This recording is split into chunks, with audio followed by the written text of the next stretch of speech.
Ka fate dhe çështje në të planifikuara sipas legjislacionit të Kosovës, por të ditur më tepër se cilat do t'jenë ecjet më teme të institucioneve nga kuvendi deri te presidentja dhe prap në kuvend, ndoshta rikthim te sovrani qytetar. Do të flasim me Melos Kolshin nga Instituti Kosovar për Drejtësi. Të ngjatjeta Melos. Cili do t'jetë veprimi i radhës? Çfarë do të presim pas seancës djeshme të Kuvendit Kosovës ku do shtoj votimi i qeverisë?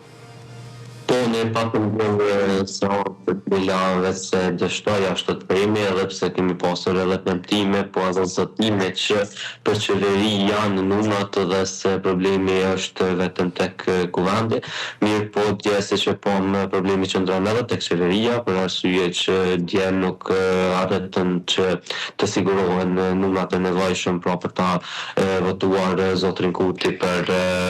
kryeministër, kështu që zotri Kurti nuk arriti që të siguroj këta numrat të nevojshëm pra shumicën prej 61 votave, ndërsa tash komplet vëmendja kthehet tek presidentja e Republikës, e cila i ka dhënë ditë kohë që ta mandatojë një kandidat tjetër. Këtu nuk përfshihet, nuk largohet nga opsionet edhe që presidentja ta mandatoj një kandidat për kryeministër, po ashtu që vjen nga subjekti më i madh politik, pra nga lëvizja dhe vendosje, vetëm se është shumë e rëndësishme të dihet që secili nga kandidatët i cili pretendon që e ka shumicën e nevojshme, atëherë ai duhet që ta bindë presidentin që i ka këto vota, mandej presidentja të autorizojë kandidat, mirë që ai kandidat të kërkoj besimin në Kuvendin e Republikës, mandej pas autorizimit të nga presidentja për kandidatin, atëherë ai kandidati ka 15 ditë kohë që ta marrë besimin e Kuvendit të Republikës. Qartë. Kush mund të jetë mandatari më i mundshëm? Unë kuptoj se nuk mund të spekulojmë për emra, por të paktën për subjektet politike do të kthehet prapë vetvendosjes apo do të kalkulohet me parti tjera të kuvendit? Është shumë e rëndësishme që të potencohet të bëhet e ditë të faktit që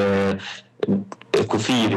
ose më mirë themi votat e nevojshme ose numrat e nevojshëm janë 61, numrat dhe vendet e ndara në kuvend janë të qarta dhe se kuptohet që pa një koalicion dhe pa një marrëveshje politike nuk ka shans që të formohet kuvendi, që të formohet qeveria apo institucionet e reja. Kështu që subjektet politike duhet që të lënohesh natët patriarke politike, duhet që të gjejë një kompromis me zvete mënyrë që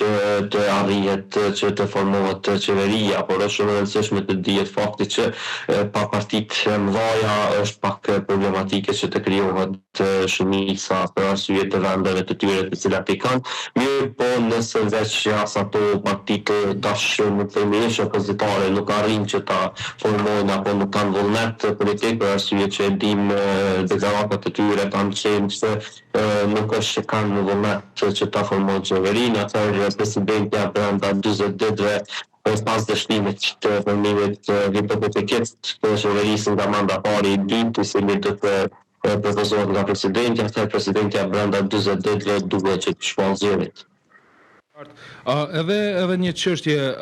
Melos, do doja çka ndodh nëse gjykata kushtetuese pranon si të bazuar ankesën e listës serbe dhe nxjerr vendim se kuvendi nuk është konstituar? Po, këto kemi një situatë të re, mirë po këto është shumë e rëndësishme që fillimisht kemi pritur një masë të përkatshme, mirë po kjo masë realisht nuk ndodhi, mirë po mund të ndodhë prapë dita ditës, për arsye që gjykata kushtetuese mund të vendosë vetë dhe ka diskrecioni që të vendosë vetë. Kështu që është shumë e rëndësishme të dihet fakti që nëse veç gjykata kushtetuese çka do që vendos, ajo do t'i caktojë dhe do t'i përcaktojë me gjykim të gjitha çështjet të cilat duhet që të ndjekin mandej institucionet e tjera, qoftë kuvendi apo institucionet e tjera. Mirë për një situatë të tillë do të ishte situatë mjaft problematike për shkak që do të na thënë mbrapa në kohë dhe se tim problemin e konstituimit të kuvendit se siç ka qenë. kështu që tashmë veç e kemi kaluar atë problem, mirë po gjykata kushtetuese nëse konsideron që kuvendit nuk është konstituar, atëherë patjetër që votimi duhet që të përsëritet dhe të kthehet në pikën 0. Kështu që shpresojmë që gjykata kushtetuese të marrë një vendim meritor, të marrë një vendim mbi goditjet e saj kushtetuese dhe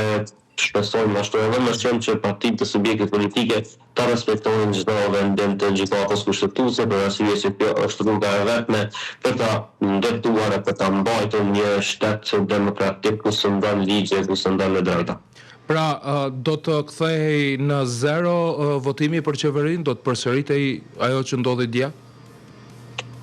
Fillimisht kemi të bëjmë me konstituimin e kuvendit, për arsye që ne e dim që kuvendi nuk konsiderohet i konstituar pa u zgjedhur kryetari dhe nuk votarët e tij. Kështu që nëse veç gjykata kushtetuese konsideron që njëri prej kryetarëve është zgjedhur në mënyrë të gabuar apo në mënyrë jo kushtetuese, këtë po flasim hipotetikisht, atëherë patjetër që votimi duhet i votarëve duhet që të kthehet në pikën 0 apo ku janë bërë hipotetikisht shkeljet kushtetuese. Unë të falenderoj shumë për kohën që na dhurove në këtë emision të Drejt për Drejt. Faleminderit juve për mundësinë dhe kohën.